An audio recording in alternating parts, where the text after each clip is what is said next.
ना तो कारवां की तलाश है, ना तो कारवां की। आपने फिल्म बरसात की रात की ये कव्वाली सुनी? अब इसी फिल्म की एक और कव्वाली सुनिए। बशते दिल रस्नोदार से रोकी ना गई किसी खंजर। क्या आपको पता है कि मोहम्मद रफ़ी की इस कालजयी कव्वाली की वजह से गायिका सुधा मल्होत्रा की शादी पर मंडराने लगा था खतरा?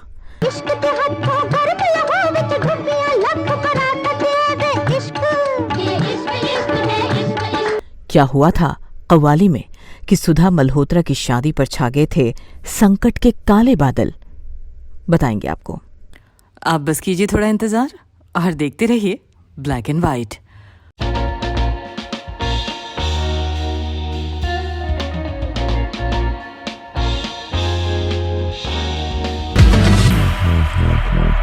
इस एपिसोड में हम बात करेंगे गायिका सुधा मल्होत्रा की और मोहम्मद रफ़ी की, उनके उन कव्वालियों की जिनकी वजह से सुधा मल्होत्रा की शादी की राह में आ गए थे रोड़े।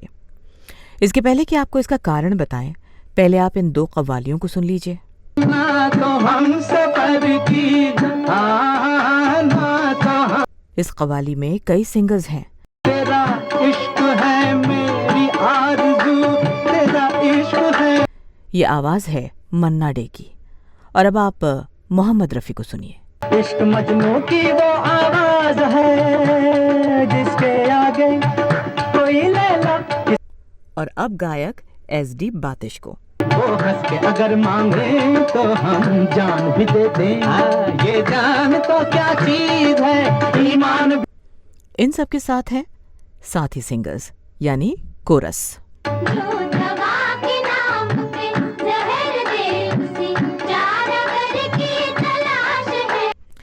इस कव्वाली में गायिकाओं में हैं आशा भोसले और सुधा मल्होत्रा। पहले सुनिए आशा भोसले को।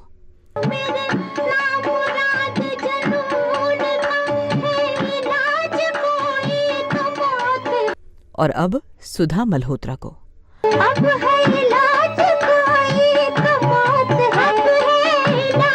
कव्वाली में सिंगर्स का खूबसूरत तालमेल है। एक की आवाज दूसरे की आवाज में मिलती है और फिर ऐसा असर पैदा होता है कि लोग वाह वाह कह उठते हैं।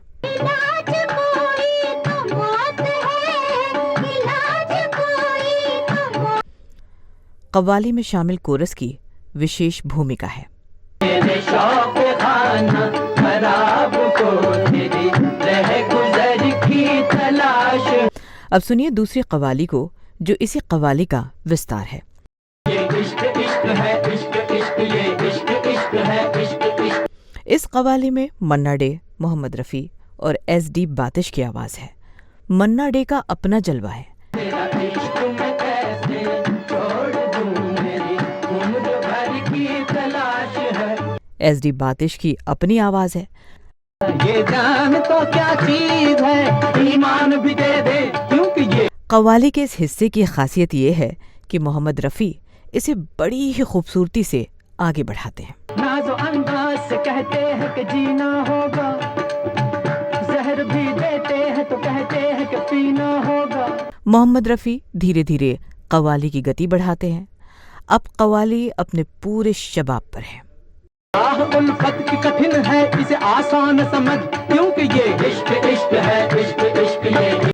लगता है मानो कव्वाली में शामिल सभी सिंगर्स एक सूत्र में बंधे हैं और बारी बारी से अपने अपने स्वरों को एक दूसरे की तरफ उछाल रहे हैं। बहुत कठिन है डगरपन घटकी, बहुत कठिन है डगरपन। आखिर में बारी आती है मोहम्मद रफ़ी की। मोहम्मद रफ़ी कव्वाली को वहां ले जाते हैं जहां कव्वाली ख़त्म होनी है, लेकिन ये ख़त्म ऐसे होती है कि लोग अपना सुध बुध खो बैठते हैं। और बुत को देवता करता है इश्क, इंतहा यह है कि बंदे को खुदा करता है इश्क। आशा भोसले ने कव्वाली के इस खंड में भी कमाल दिखाया है। सुधा मल्होत्रा ने भी बड़ी ही खूबसूरती से इसे स्वरों से बांधा है।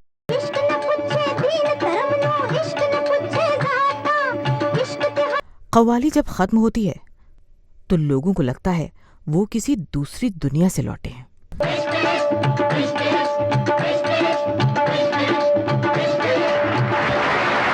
दोस्तों, इस कव्वाली का कोई मुकाबला नहीं है। संगीतकार रोशन ने जैसे इसे बुना है उसकी कोई दूसरी मिसाल नहीं है। लेकिन क्या आपको मालूम है कि शायर साहिर लुधियानवी के लिखे इन दो कव्वालियों को संगीत में ढाला कैसे गया था? जी हाँ, आसान नहीं था इसे सुरों में बांधना।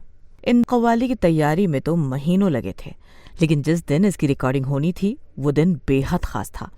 सबको इसका इंतजार था। सभी सिंगर्स रिकॉर्डिंग के लिए स्टूडियो में आए थे, ये सोचकर कि इसमें लंबा वक्त लगेगा। और दोस्तों, यही हुआ भी। किताबें बताती हैं कि इन कव्वालियों के फाइनल टेक में पूरे 27 घंटे लग गए, यानी एक दिन से भी ज्यादा। पूरे 27 घंटों के बाद इन्हें रिकॉर्ड किया गया था। इन कव्वालियों में सभी सिंगर्स ने कमाल का गाया था, कमाल का तालमेल दिखाया था। गायिका सुधा मल्होत्रा की इनमें खास भूमिका थी। कहा जाता है कि तब सुधा मल्होत्रा की शादी तय हो गई थी, यानी उनका एंगेजमेंट हो गया था, उनकी शादी होने वाली थी। कहा यह भी जाता है कि तब सुधा मल्होत्रा के लिए इतना लंबा वक्त घर से बाहर स्टूडियो में बिताना मुश्किल हो गया था। उनकी शादी खतरे में पड़ गई थी। उनकी शादी पर खतरा इसलिए मंडराने लगा था क्योंकि उस दौर में घर की लड़कियों का फिल्मों में काम करना अच्छा नहीं समझा जाता था। दुर्गा खोटे, देविका रानी, लता मंगेशकर और कनन बाला फिल्मों में काम कर रही थीं, लेकिन तब इन्हें अपवाद समझा जाता था। आम धारणा यही थी कि अच्छे घरों की लड़कियां फिल्मों में काम नहीं करती। ऐसे में कोई लड़की जिसकी शादी होने वाली हो, वो अगर इतना लंबा समय घर से बाहर फिल्म स्टूडियो में बिताए तो घर परिवार में तरह तरह के सवाल उठने लगते थे। सुधा मल्होत्रा के साथ भी यही हुआ। इन कव्वालियों की वजह से सुधा मल्होत्रा की शादी मुश्किल में पड़ गई। परिवार के साथ भावी ससुराल यानी कि इन लॉज की तरफ से भी सवाल उठने लगे। सुधा मल्होत्रा ने एक इंटरव्यू में कहा था, काश मैं 20-30 साल बाद पैदा होती। सुधा मल्होत्रा ने शायद ऐसा इसलिए कहा था क्योंकि शादी के बाद उनका फिल्मों में गाना बंद हो गया था। शादी से पहले के 10 सालों में सुधा मल्होत्रा ने ढेरों गाने गाए। उनके गाए कुछ गानों ने तो इतिहास भी बनाया। मुझे भूल भी जाओ तो ये हक है तुमको। सुधा मल्होत्रा ने गजल में भी अपना हाथ आजमाया था। आशना होकर अगर ना, आशना होकर अगर ना, आशना हो जाएगा। सुधा मल्होत्रा की इस गजल ने तो राज कपूर को इतना प्रभावित किया कि उन्होंने सुधा मल्होत्रा को फोन कर अपनी आने वाली फिल्म प्रेम रोग के लिए एक गाना गाने को कहा। सुधा मल्होत्रा ने उन्हें निराश नहीं किया। उन्होंने राज कपूर की फिल्म प्रेम रोग के लिए एक गाना गाया। प्यार था या कुछ और था। दोस्तों, प्रेम रोग आई थी 1982 में। इसमें संगीत दिया था लक्ष्मीकांत प्यारेलाल ने। फिल्मों के लिए सुधा मल्होत्रा का ये अंतिम गाना था। निगाहों का ही कसूर था। इस एपिसोड में आज बस इतना ही। उम्मीद है अब तक आपने इस चैनल को सब्सक्राइब कर लिया होगा। अगर नहीं किया है तो अब जरूर कर लें। फिलहाल हमें दीजिए आज्ञा। नमस्कार। मुझे भूल भी जाओ तो ये हक है